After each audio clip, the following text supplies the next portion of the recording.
Welcome back to the Mini Toys Of, the show in which we go over the action figure history of various Transformers characters.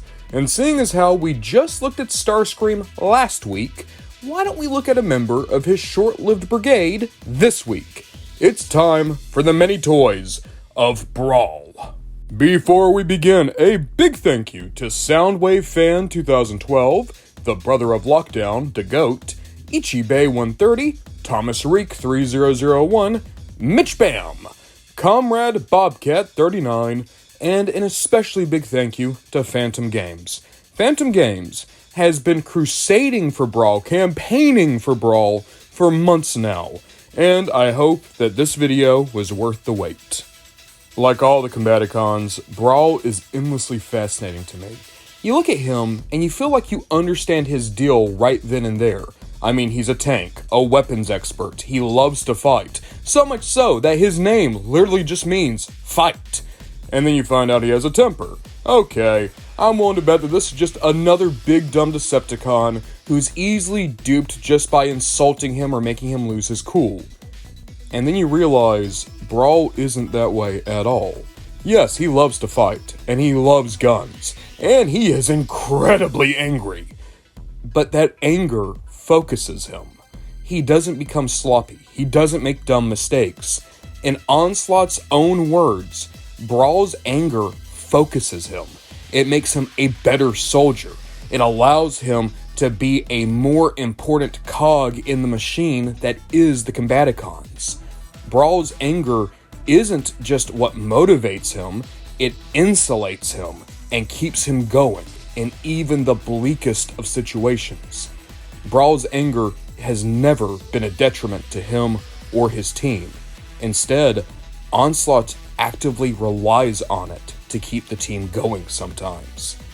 When you go through the G1 Decepticons, a lot of them can be described as hot-headed, and they make mistakes because of that anger. And yet Brawl, no, he is a very good soldier. In fact, he's one of the best soldiers the Decepticons have. And just another reason as to why the Combaticons is the elite unit of their ground forces. Brawl's original toy was released in the Bruticus gift set alongside the other Combaticons. However, this was never released in the US, at least not in 1985. It was only available in Takara Tomy markets and Italy. But never fret, Brawl would be released in the United States in 1986, and this toy is a masterclass in making a great impression with not a lot of resources to work with. Like all Scramble City style combiner pieces, Brawl is incredibly simple, and yet he uses his body well. His proportions are great, he looks solid and powerful. His transformation, though very bare bones, gives you a great looking tank. The color is effective. It's crazy to think that this guy is so simple and yet makes for a good-looking Transformer in his own right. In 1987, Brawl would be re-released, though his die-cast metal treads would now be plastic, and he would be accompanied with a decoy.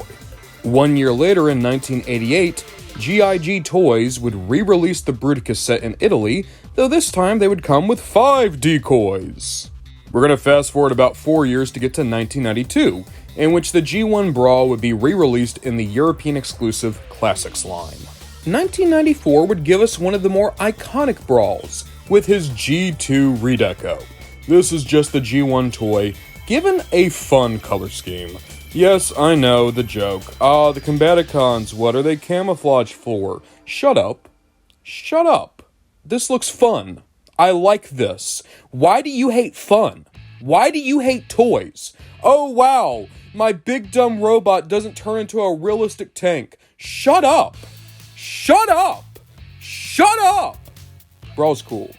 It would be over 10 years before Brawl got another toy. You see, there's just a lot of tanks in Transformers. I mean, to go through the list, Megatron, one of the main bad guys, is a tank. Bludgeon is a tank. Demolishor is a tank. Blitzwing is a tank. Warpath is a tank. Being a tank in Transformers is like being a jet or a Datsun. But unlike the jets and the Datsuns, the tanks aren't easy repaints of each other. So if you already have one big green tank, in this case Megatron, and you're going to make another big green tank, in this case Demolisher, why bring Brawl back? That explains why it took until the 2007 movie for Brawl to finally return to our screens. Even though he's going by his stage name of Devastator, that's what the ladies call him, Brawl is not all that remarkable in the 2007 movie. I mean, he knocks down a fence, and then Jazz cuts off a gun of his, and then Bumblebee shoots him in the face, even though Bumblebee doesn't have legs at that point. He's a cool design. I remember all the parts he's in. The issue is, he's on screen for like 30 seconds, and while he's there, it's more or less just for the sake of having Autobot target practice. Even still, the 2007 Brawl is a good design, and one of my personal favorites from the first movie. That's why I'm such a big fan of his deluxe class toy. Now, let me be clear, this toy has problems, but I do still really enjoy it. For one thing, the tank mode is awesome. I adore how this thing looks. It is a perfect recreation of the tank in the movie, aside from the very thick gun barrel. But then again, the whole reason it's thick is so that you can have the firing missile. It looks so cool. When he transforms, I mean, it's not screen accurate. It's trying. God, is it trying. Let's just be completely fair here. The Transformer design team was coming straight off Cybertron and into this. And nobody was ready for the Michael Bay designs. They're all so f***ing weird, for lack of a better term. So as a result, they just had to do their best. This Brawl would be re-released a lot. The 2007 movie was so popular, the toys were flying off the shelves, and as a result, Hasbro just had to keep sending these guys back out in any way they could. He was in the Deluxe Class 3-pack, a Sam's Club exclusive. He was in a different 3-pack, released only in the United Kingdom, alongside Protoform Optimus and Autobot Jazz. And finally, he was in the Ultimate Bumblebee Bonus Value Pack, where this tiny Brawl and Scorponok had to go up against Ultimate Bumblebee. After all those straight re-releases, this Brawl did eventually get a repaint in the Allspark Enhanced Decepticon Brawl figure, a Target exclusive. If you're a younger Transformers fan, you might have enjoyed the Fast Action Battlers Double Missile Decepticon Brawl. You can see this guy is actually pretty similar to Energon Kickback, all things considered. But then again, considering that Kickback was inspired by Brawl, maybe that's fitting. There is also the Cyber Slammer Decepticon Brawl. Look at him! He's coming in for a hug, baby! There was the Movie Dangler Brawl, which was also one of the only products to actually call him Devastator. You just know that he calls himself the Devastator and everybody else rolls their eyes. That nickname is never going to catch on. It's never going to catch on, Brawl. Color me impressed. The Titanium Series Robot Master Brawl is actually really nice. That's a great capturing of this design. Robot Heroes Brawl is just adorable. That said, the main event of Brawl in 2007 was his Leader Class toy. This figure is insane. It is filled with automorph gimmicks, and that means you need to be very careful nowadays because the automorphs can wear out. Be aware of that. But even still, the transformation is a ton of fun, and in vehicle mode, he is filled with gimmickry. He is such a good-looking tank, and when he transforms, good God, look at this thing. Not only does he still have his Wolverine claw and a missile launcher on his arm, but you can see that the tank turret is no longer the arm gun. It's moved down to be a hip cannon, a la Armada Megatron. And even better, the painting, the sculpting, the proportions, this is so much closer to that movie design. I adore this Brawl. I think it's one of the best toys Brawl has ever had. And the crazy part is, it would only get better in a year's time. 2008 would not slow down on the Brawl love. Starting out small, if you wanted a more G1 style Brawl, you could go to the Universe line and get the Bruticus Maximus set. Admittedly, this still isn't entirely G1 accurate, it's just the Energon figures given more G1 inspired repaints, but even still, this is an okay little Brawl. Speaking of okay little Brawls, say hello to the Legends class Brawl that came in a 2-pack with Rescue Ratchet. Even though he is very simple, I still think he's a pretty fun guy for what he is. If you went to the Animation Comic Game Hong Kong, also known as AniCon, in 2008, you could have gotten the Transformers commemorative box set. This box set would have given you a Premium Series Megatron, a Premium Barricade, Premium Blackout, Deep Space Starscream, and a regular Deluxe Brawl. For the Fast Action Battlers, the Double Missile Brawl became Desert Blast Brawl, introducing my favorite color scheme that this character has ever had. Just wait, it gets better. My friends, say hello to Deep Desert Brawl. This leader class toy, given a tan and brown color scheme with hits of lightning blue. I adore this thing. It is the single best toy Movie Brawl has ever had, in my very humble opinion. He looks so good.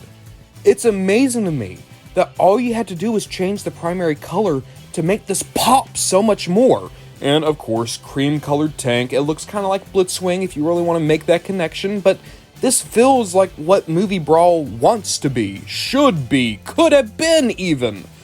I love this Brawl. I think that he is spectacular, and it makes me kind of sad that this particular color scheme has never come back for Studio Series or Movie Masterpiece, because I would buy the hell out of it. 2009 would see the return of an old friend, because we got the Encore Bruticus, and alongside that, a redeco of the Robots in Disguise Armor Hide to give us our first proper re-release of a G1 Brawl. Speaking of re-release, the Universe Bruticus became the Revenge of the Fallen Bruticus, and I'm not being facetious, it's a straight repack, but that also means that Universe Brawl is now Revenge of the Fallen Brawl, and no, I don't think this looks like a movie bot. Move out of the way, Universe Brawl, say hello to Deep Desert Brawl, this time deluxe-sized. Not only did they fix the shoulders in this toy, making this the better version of the mold, but god, the colors look good here too! I really enjoy the desert color scheme. I'm sorry, I'm gonna stop gushing. It just, god, it's good. Despite not being in Revenge of the Fallen, Brawl would still get another Robot Heroes toy this year in the Battle for the Allspark set. Staying small, you could have gone the RPM Brawl. He's going up against Jazz, because, that one scene. You also could have gone the Titanium Series Off-Road Ironhide versus Deep Desert Brawl, giving you the great color scheme in a very tiny form now. There would be a ton of repaints this year. Popping over to Katara Tomy Markets, you could have gone the Easy Collection Decepticon Brawl, or the Brawl Desert Mode. I mean, in the US we did get the Desert Decimation Brawl, but it doesn't look anywhere near as good. What's this extra gray on here for? Then again, there was the Hunt for the Decepticons Desert Ruins Brawl. This was a Walmart exclusive multi-pack that would have also given you a Legends Jolt. And this Brawl, I like a ton. I think this is even better than the single-release Deluxe Desert Brawl. The extra brown and olive green here makes this pop even more. Legends Brawl would be released one more time at the end of the year. However, it was in the Easy Collection in Takara Tomy Markets, but specifically the animated Easy Collection. No, I do not know why. There is also the Figure Collection Brawl. No, I do not know why it's based on the Fast Action Battler, but you know what? Good for him. Whew! That was a whole lot of Brawls in a very short period of time. But believe it or not, 2011 is where he fell off just a little bit. So why don't we pause right here, right now, and pop over to some third-party waters. You better believe that third party loves themselves a Bruticus, and as a result, Brawl has been carried by his team, while at the same time carrying his team as a leg. When I think third-party Bruticus, the first set I remember coming out would have been Warbitron, and just like all of his teammates, Brawl was given a very IDW-ish redesign. I think he looks great, as does all of the Combaticons. In Brawl here, he looks burly, he looks powerful. An issue I have with a lot of Brawls, especially combining Brawls, is that they tend to look somewhat weedy. Yet here, there's no mistake in my mind, this is a warrior, this is a soldier. This is a guy who could definitely hold up Onslaught's fat ass. Zeta Toys did a Brawl. Keep in mind, with Zeta Toys, the whole idea is that you're getting a massive combiner, and Brawl, as a result, is a truly gigantic toy. but I also enjoy the fact that he looks a little bit more grounded. His alt mode looks more realistic than most Brawls. Personally, if I were in the market for a Masterpiece Bruticus, I would be going for the Ocular Max Brawl.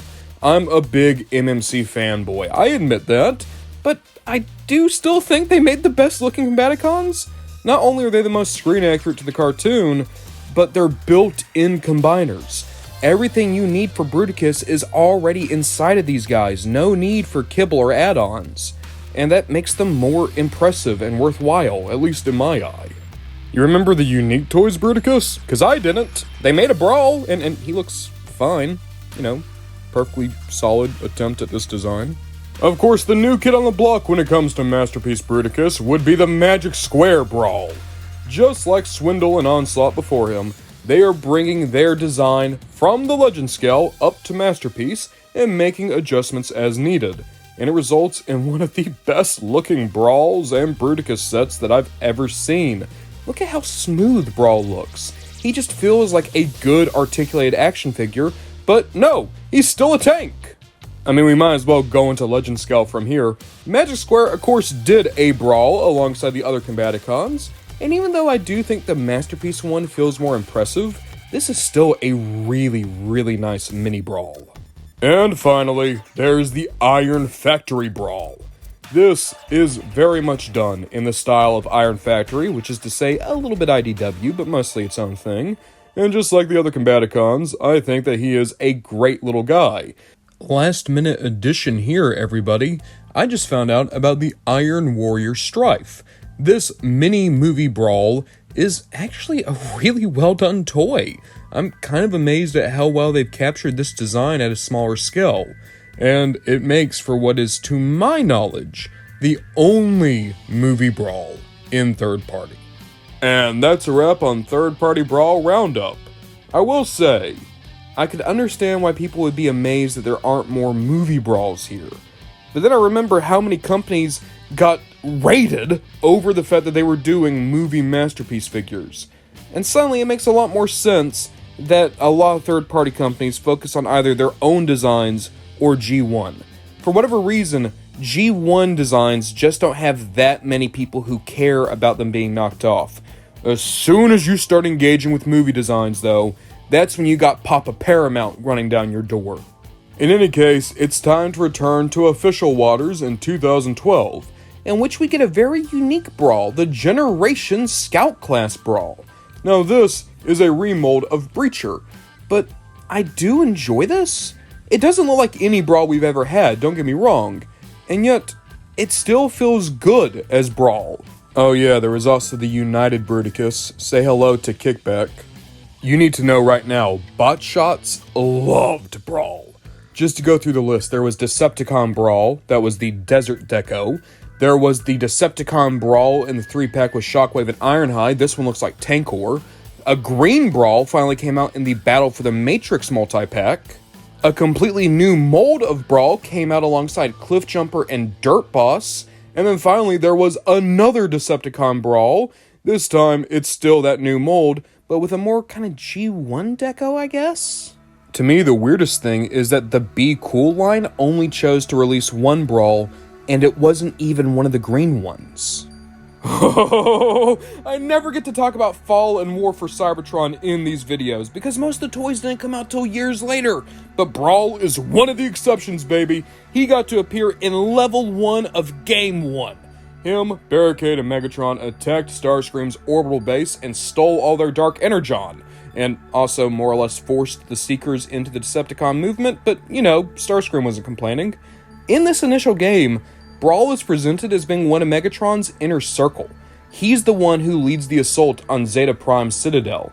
He's outright stated to be Megatron's strategist, and that's because he was written to be a combination of himself and Onslaught. Essentially, Onslaught's brains with Brawl's personality, which became a little bit awkward when Onslaught showed up in the next game. In Fall of Cybertron, all the Combaticons got to have a starring role. And whereas Onslaught was one of the single most prevalent Decepticons in the entire campaign, Swindle and Vortex got playable levels, and even Blastoff got to appear in all those levels, Brawl was essentially a glorified cameo now.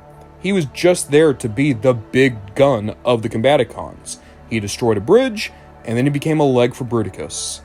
It's kind of sad to see him go down like this, but at the very least, he's not alone anymore, I guess. As much as I love Fall of Cybertron, I'll be the first to tell you the toy line was really rough. Looking at the Generations Bruticus set, you can tell this was design that was hampered with countless budget cuts. There are horror stories of what Hasbro put the toy designers through just trying to get a couple of these toys off the ground. And I'd argue that out of every toy in the Fall of Cybertron range, Brawl is the worst one. The tank doesn't look all that good. The transformation, pretty bad. In robot mode, very flaky, thin, ball joints that can't hold up his limbs, limited deco. And then when he becomes a leg or an arm, he has a hard time holding Bruticus up, and the arm doesn't look all that good. Unfortunately, it's not a case where he's the bad limb on a good combiner. Out of the entire Bruticus set, he is still not that far off par. They're all pretty bad. But Brawl is easily the worst one, and made for a very disappointing set of figures. At the very least, had you gone to San Diego Comic-Con, you could have had a more game-accurate redeco of Brawl. Even worse, there was the G2 Bruticus set, and I love this set. I actually think that it helped save a lot of these toys. But even here, Brawl is the worst one. When he's in robot mode, if you didn't see that G2 Decepticon insignia, you can't tell it's supposed to be a G2 deco. They found a way to keep all the camouflage off his robot mode. How did they do that? Brawl was on to bigger and better things in 2013, but before we left Fall of Cybertron, there was one more re-release, Platinum Edition Grimlock vs. Bruticus, and this is the most game-accurate version of this Bruticus toy. It's still pretty bad. Popping back over to the movie, in Hasbro Asia markets, you could have gotten the Dark of the Moon Brawl. This was that original 2007 Leader Class toy, given the most film-accurate redeco it would ever receive. Jesus Christ, why is this thing a work of art? Brawl also got a Creon microchanger this year, and he looks pretty solid all things considered. In 2015, you could have gotten the premium bust Brawl from Prime 1 Studio. This is just really morbid. In 2016, you could have gotten the Museum Masterline Ironhide, and he comes with Brawl's severed head. But hey, at least it was better than Combiner Wars Brawl. I don't mean to have a hot take or be controversial, but I feel like most people would agree with me when I say this is one of the worst molds from Combiner Wars. Brawl is just all around funky. His transformation's interesting until you realize he doesn't have a stomach. His tank mode is pretty cool until you realize it's a little bit stubby. He has odd proportions with tiny forearms and baby fists. Brawl's supposed to be like the Arnold Schwarzenegger of this team. Why does he look weedier than everyone? Swindle looks buffer than he does. I'll never understand this, but every time they try to make a combining Bruticus, and when I say they, I'm referring to Hasbro, it feels as though Brawl always winds up as the weak link. I don't know if it's just an oddity with his design, or if it's a matter of everyone else in the set being more popular or having more repaint options. It makes me really worried about the future of this character in some ways, just because Brawl is always the lame duck. That said, I do really enjoy the G2 Brawl. At least he's actually rocking the G2 colors. That's already a step up from the Fall of Cybertron version. And finally, the most G1 accurate version of this mold would have been the Unite Warriors Bruticus set. But even here, I'd say Brawl is the weakest member. Okay, so 2016 was a bit of a bust. It was okay though, because in 2018, we got Studio Series Brawl. I adore this toy. It is still one of my absolute favorite toys from Studio Series. And him coming out at the same time as Revenge of the Fallen Megatron, that might be the best duo of Voyagers the line has ever put out. You can see Brawl's tank mode, even though it's not film accurate, it's really close and looks amazing. And then in robot mode, they did it. They got his proportions, his very odd, lanky, stretched out proportions, and yet he still looks good. His articulation is great. his weapons, his loadout, they work. I love this Brawl. We're going from strength to strength, because in 2024, we got the Masterpiece movie series Brawl, one of the final designs that Masterpiece movie has tackled to date, and oh my god! I don't even like Masterpiece. I actively dislike it, if anything. And yet, this Brawl is so good! I want this toy so badly. Brawl and Bone Crusher, I don't know why, but those two movie designs have always resonated with me. And this Brawl being so screen accurate, the most screen accurate of any transforming Brawl, mind you. It's just so good. And now everyone, it's time we look towards the future. At some point in Age of the Primes or one of its sequel lines, we're going to be getting a new Brawl. Voyager class, so hopefully he'll have the proper bulk for the Decepticon Berserker. But right now, we don't have any photos, we don't know prototypes, we don't even know for sure when he's gonna be released. The only Combaticon out so far is Vortex. But from what I've seen of Vortex, if Brawl can live up to that same standard, we're gonna be in for something real special. And that's it.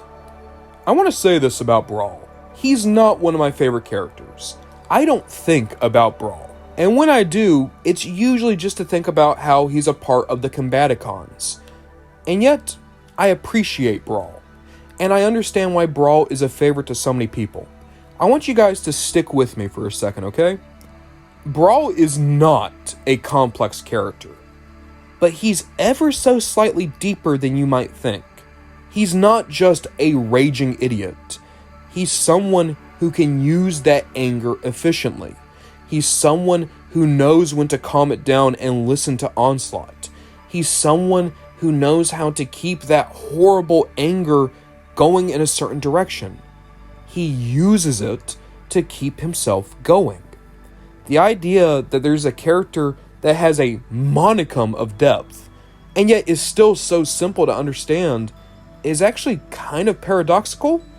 I mean, keep with me for a sec. By the time of the Season 2 Decepticons, we started to get a lot of very 2D characterizations in the cartoon, and yet Brawl is a little bit deeper than you'd expect. You look at him and say, hey, I bet that's a 1 foot deep puddle. Nope, it's actually 2 feet deep. And that extra foot means something. I like Brawl because he feels like an open canvas. If one thing can surprise you about him, anything might be able to surprise you about him. And in that way, I'm always going to enjoy having characters like Brawl around. A character that, you never know, maybe the next big Transformer story will be showing us the hidden depths of this tank boy. They've already explored Swindle and Onslaught and Blast Off. I guess it's only natural to assume that Vortex and Brawl might be next.